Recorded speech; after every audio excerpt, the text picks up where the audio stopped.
اے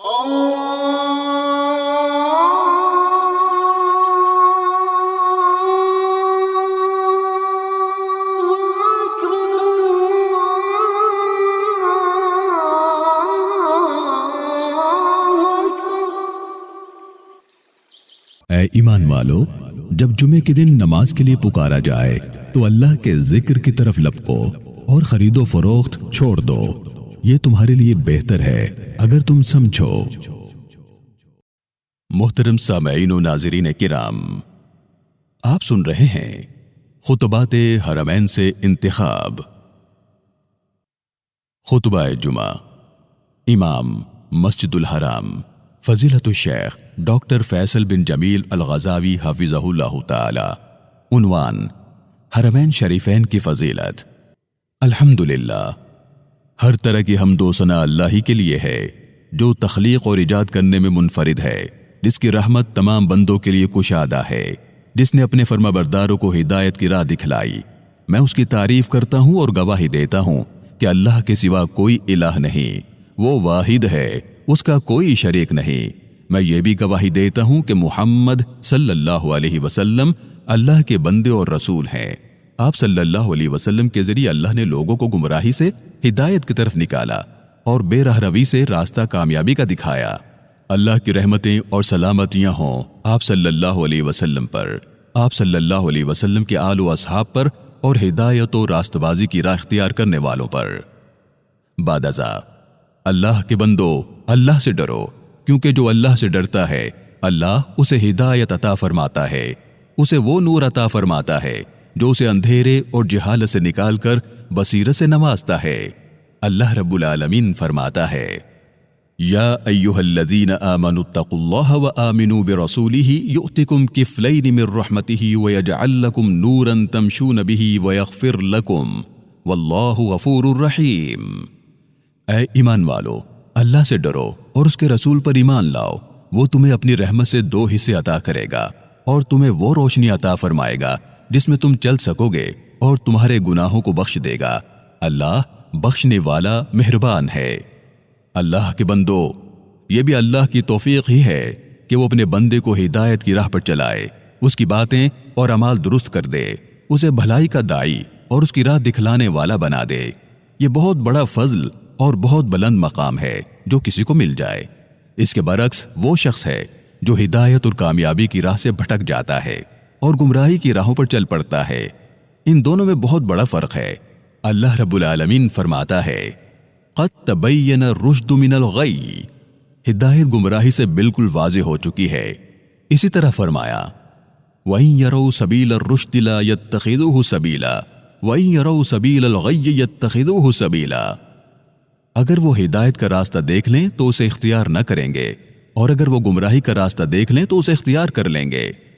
دیکھو کتنا بڑا فرق ہے ان لوگوں میں کہ جنہیں اللہ نے ہدایت دی ہے، حق کی طرف جن کی رہنمائی کی ہے، اور ان لوگوں میں جو کہ ہدایت سے بالکل عاری ہیں۔ یہ خلیل اللہ ابراہیم علیہ السلام، جنہیں اللہ نے اپنے خلت یعنی اپنی دوستی کے لیے چنا اور اپنا پسندیدہ اور قریبی نبی بنایا، پھر انہیں ہدایت کی راہ پر چلایا۔ اللہ تعالیٰ ان کے بارے میں فرماتا ہے: وَلَقَدْ آتَيْنَا إِبْرَاهِيمَ رُشْدَهُ مِن قَبْلُ، ہم نے ابراہیم کو پہلے ہی اس کی ہدایت عطا کی تھی۔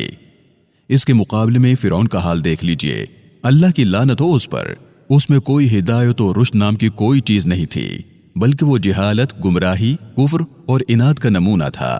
اللہ نے اس کے بارے میں فرمایا: وَمَا أَمْرُ فِرْعَوْنَ بِرَشِيدٍ، فرعون کا معاملہ راست بازی پر مبنی نہیں تھا۔ اللہ تعالیٰ نے بتایا کہ اس میں ہدایت نام کی کوئی چیز نہیں تھی۔ اس سے خود بخود یہ بات نکلتی ہے کہ اس کے پیروکار بہت جاہل ہیں، کیونکہ انہوں نے اللہ کے نبی موسیٰ علیہ السلام کی پیروی چھوڑ کر فرعون کی پیروی اختیار کی، جو کہ خود ہدایت سے عاری تھا۔ اللہ کے بندو، اللہ ہمیں اور آپ کو اپنی اطاعت کی ہدایت دے۔ یہ یاد رکھو کہ ہدایت پانے کے کئی اسباب ہیں جو راہ ہدایت پر چلنے میں معاون اور مددگار ہیں۔ ان میں سے سب سے پہلے ایمان و فرمانبرداری کی دعوت کو قبول کرنا ہے۔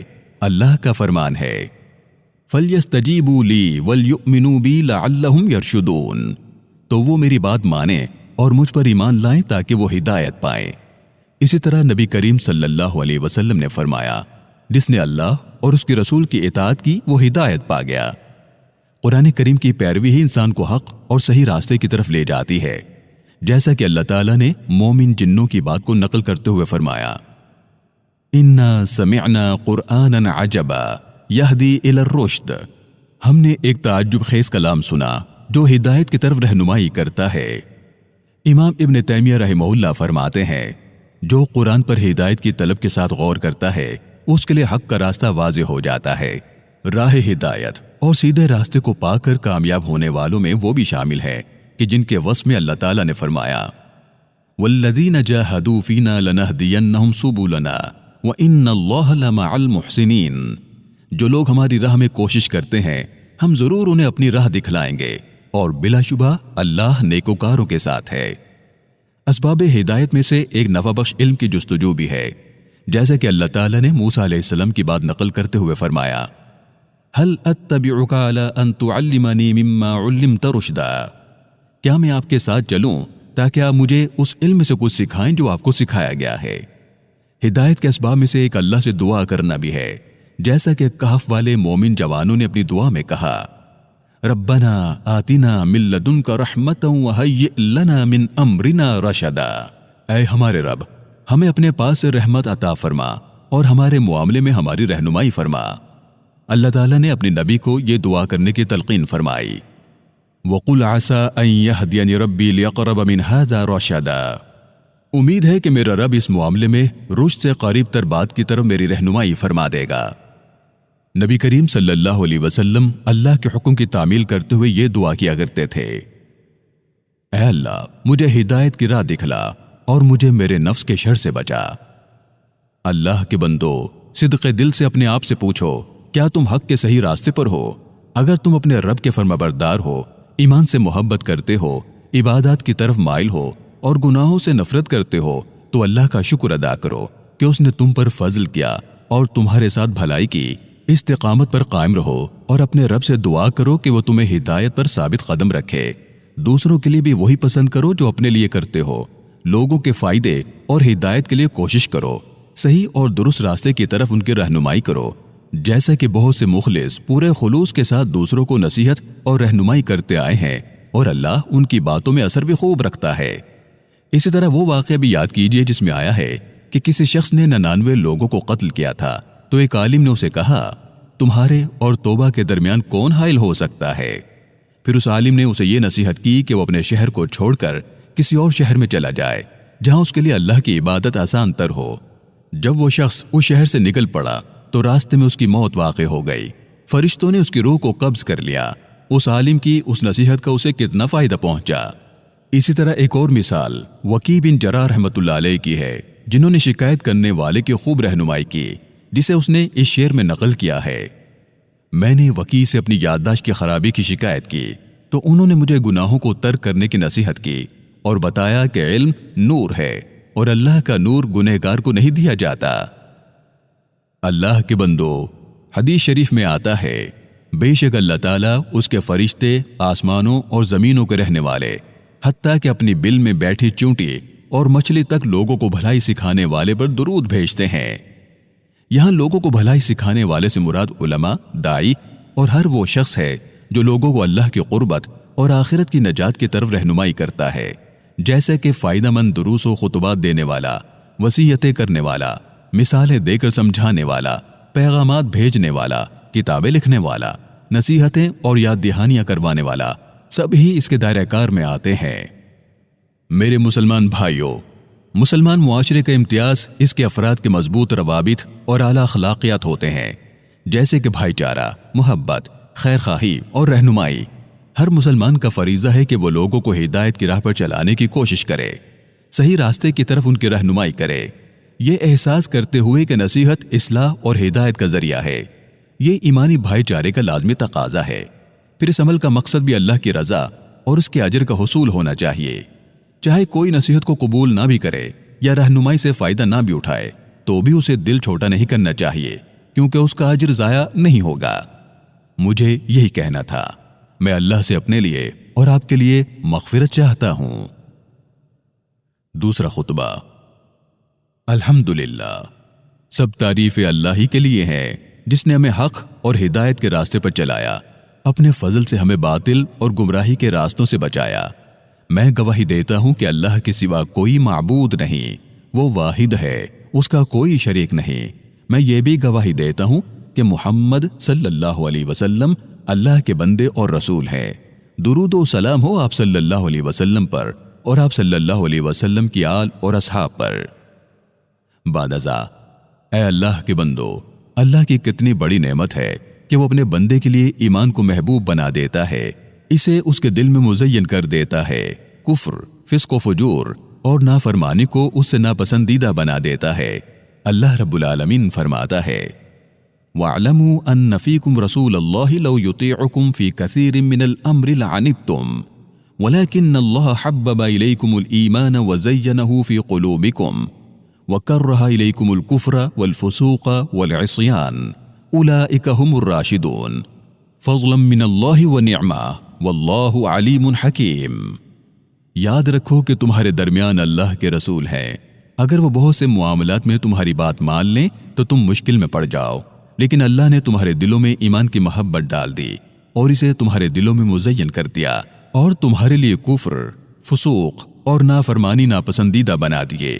یہی لوگ ہدایت یافتہ ہیں، یہ اللہ کا فضل اور نعمت ہے، اور اللہ علم والا، حکمت والا ہے۔ جن لوگوں نے اہل ایمان کی ان صفات کو کھو دیا، ہدایت یافتہ لوگوں کے راستے سے ہٹ گئے، وہ گمراہ ہو گئے ہیں اور ہدایت سے عاری ہو گئے ہیں۔ جو اللہ پر کما حق ہو ایمان نہیں لاتا، وہ ہدایت یافتہ نہیں۔ جو حق کو قبول نہیں کرتا، اپنے رب کی اطاعت نہیں کرتا اور اپنی خواہشات کی پیروی کرتا ہے، وہ ہدایت یافتہ نہیں۔ جو اللہ کی آیات کو جھٹلاتا اور ان سے منہ موڑتا ہے، وہ ہدایت یافتہ نہیں۔ جو رسول سے دشمنی کرتا اور آپ صلی اللہ علیہ وسلم کے طریقے کے خلاف چلتا ہے جبکہ اس پر حق واضح ہو چکا ہے، وہ ہدایت یافتہ نہیں۔ جو زمین پر ناحق تکبر کرتا ہے، وہ ہدایت یافتہ نہیں۔ جو دنیا کی زندگی اور اس کی زینت کو ترجیح دیتا ہے، اسی کے لیے ساری محنت کرتا ہے اور آخرت کو بھول جاتا ہے اور اس کے لیے کوئی تگ و دو نہیں کرتا، وہ ہدایت یافتہ نہیں۔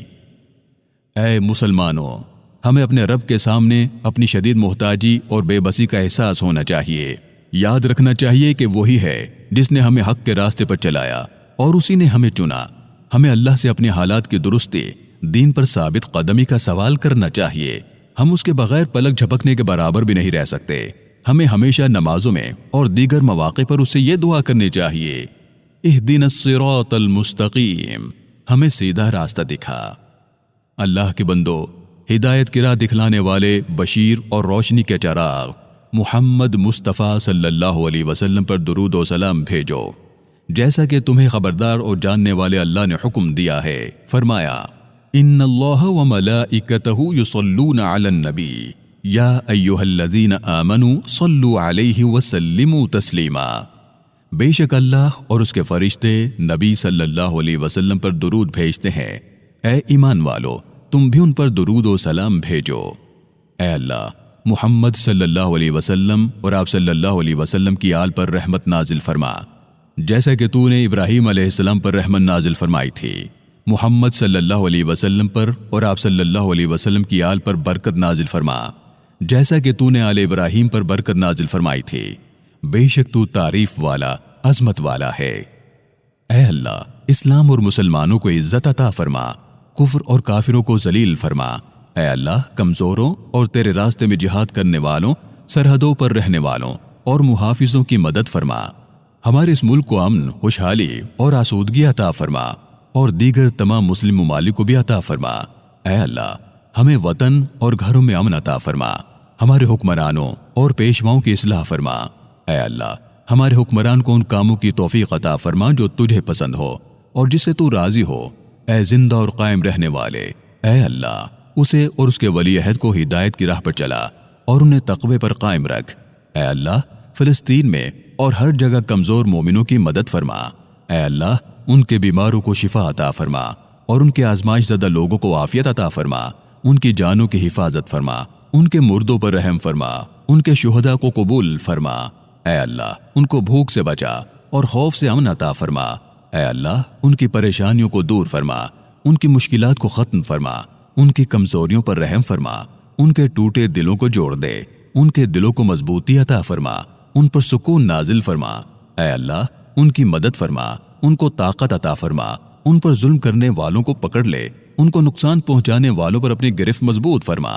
اے دعاؤں کے سننے والے، اے ہمارے رب، ہمیں اپنی طرف سے رحمت عطا فرما اور ہمارے معاملے میں ہمیں صحیح راستہ دکھلا۔